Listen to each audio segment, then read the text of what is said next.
Теперь обратимся к иерархиям существ, которые не менее важны в магической практике. Множество людей пользуются таблицами Кроули и при составлении ритуалов, что характеризует их с не лучшей стороны.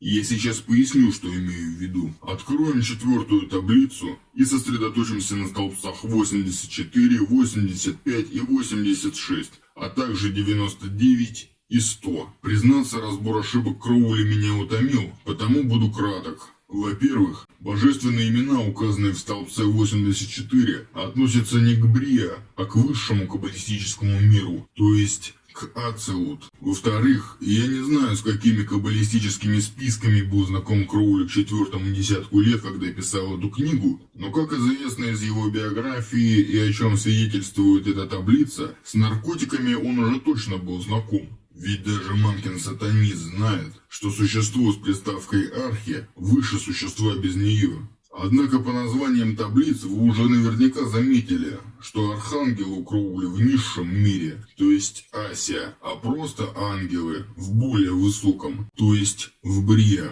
При этом имена, находящиеся в 99-м столбце, более-менее верны и соответствуют они как раз-таки архангелам Брия. Также один из столбцов отражает порядок ангелов в мире, находящемся в Каббале между Асия и Брия. Мир этот известен как Ецера. При этом Кроули не пишет, что это ангелы Ецера. Он путает этот мир с другим, а его список это нечто среднее между версиями Маймонида и Загара. Поэтому его вообще лучше не использовать. Более-менее еще я вижу ангела Асия упорядочены, но и тут не без изъянов. И это только несколько столбцов, в которых затрагиваются темы, с которыми Кроули, как считается, был знаком чуть ли не лучше всего.